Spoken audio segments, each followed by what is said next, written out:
여러분, 최근에 카카오페이 주가 보셨어요? 정말 놀라웠죠. 5월에 뭐 2만 원대 이러던 주식이 갑자기 9만 원대까지 그냥 확 뛰어오르면서 거래 중단까지 되고 그랬잖아요.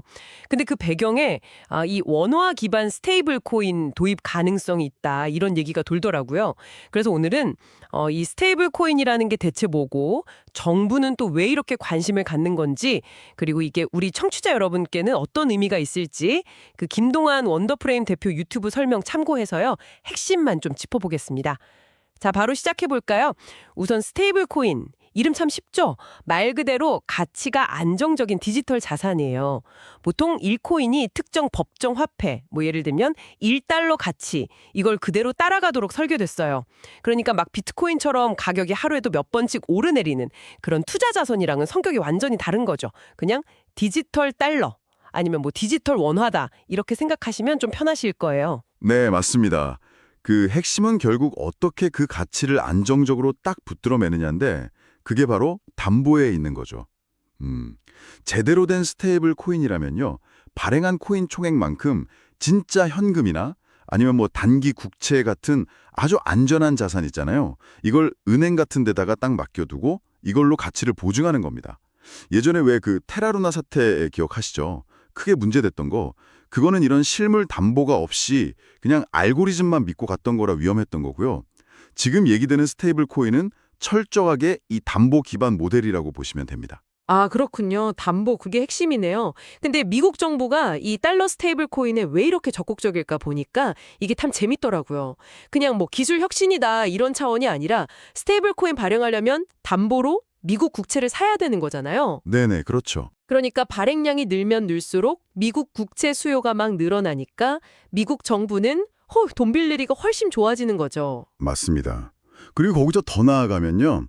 이건 뭐랄까, 달러 패권을 디지털 세상까지 쭉 넓히려는 그런 전략적인 생각도 깔려있다고 봐야죠. 전 세계 디지털 자산 거래에서 달러 기반 스테이블 코인이 막 쓰이게 되면 이건 뭐 사실상 디지털 세계에서도 달러가 기축통화 역할을 더 단단하게 하는 거니까요. 다른 나라 통화는 설 자리가 점점 줄어들 수 있다. 이런 계산인 거죠. 실제로 미국 재무장관도 공개적으로 그런 얘기를 했었고요. 유럽연합, EU도 이걸 굉장히 경계하면서 그쪽 자체 암호자산 규제, 미카라고 부르죠. 그걸 통해서 유로화 스테이블 코인 생태계를 좀 키우려고 하고 있습니다. 아, 그러니까 미국이 저렇게 나오니까 우리 정부도 약간 방어 차원에서 원화 스테이블 코인을 검토한다, 이렇게 봐야겠네요.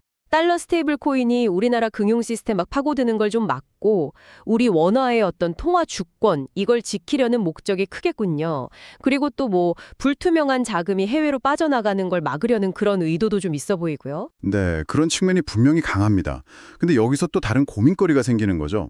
우리나라는 사실 이미 신용카드나 뭐 카카오페이, 네이버페이 이런 간편 결제 시스템이 세계적으로 봐도 너무 잘 되어 있잖아요. 맞아요. 너무 편하죠. 그렇죠. 그러니까 일반 사용자 입장에서 당장 이 원화 스테이블 코인을 써야 할 이유가 뭐랄까 강력한 매력이 좀 부족하다는 거예요. 물론 해외 송금 같은 건 편리해질 수 있겠지만 국내에서 느끼는 효과는 좀 작을 수 있거든요.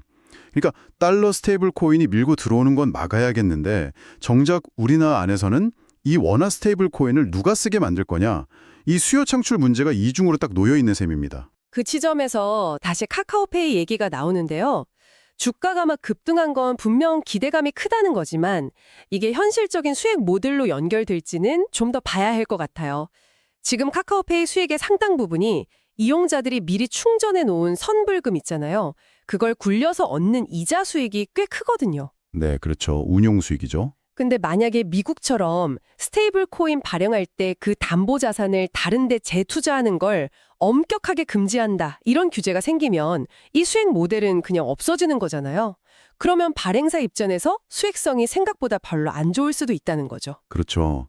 이게 단순히 뭐 편리한 결제 수단 하나 더 생긴다, 이런 차원을 넘어서는 문제입니다. 돈이 국경을 넘어서 이동하는 방식, 그 자체를 바꾸고 국가들 간의 통화 경쟁 구도에도 큰 영향을 줄 수 있는 그런 잠재력이 있는 거죠. 물론 뭐 해외 송금 빨라지고 쉬워진다, 이런 긍정적인 면도 분명히 있지만요. 동시에 이게 자금 세탁이나 탈세 같은 좀 안 좋은 불법 활동에 악용될 소지도 커지는 거고요. 자금 흐름 추적이 더 어려워질 수 있으니까요. 실제로 뭐 벌써 일부 국제무역 거래에서는 달러 스테이블 코인이 쓰이고 있다, 이런 보도도 나오더라고요. 우리가 그냥 일상생활 하는 동안에도 변화는 굉장히 빠르게 일어나고 있는 거죠. 이렇게 국경 없는 디지털 자산 시대가 오고 있는데 여기서 뒤처지지 않으려면 이런 변화의 흐름을 좀 제대로 알고 있는 게 중요할 것 같습니다. 자, 오늘 이야기 한번 정리해 보겠습니다. 스테이블 코인이라는 건 특정 법정 화폐 가치에 딱 고정된, 그러니까 투자보다는 디지털 화폐에 가까운 개념이고요. 미국은 달러 패권 강화를 위해서, 또 한국은 우리 통화 주권을 지키기 위해서 이 스테이블 코인을 주목하고 있다. 하지만 원화 스테이블 코인이 진짜 성공하려면 국내에서 이걸 사람들이 왜 써야 하는지, 그 뚜렷한 사용처와 수요를 만들어내야 한다는 큰 숙제가 남아있다. 이렇게 볼 수 있겠습니다. 네. 돈이 점점 더 디지털 형태로 국경 없이 흘러가는 그런 시대입니다.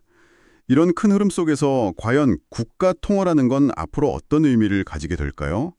그리고 우리 개인으로서는 이 변화하는 금융 환경을 어떻게 이해하고 또 어떻게 대비해야 할까요? 오늘 나눈 이야기들을 바탕으로 한 번쯤 깊이 생각해 보시면 좋을 것 같습니다.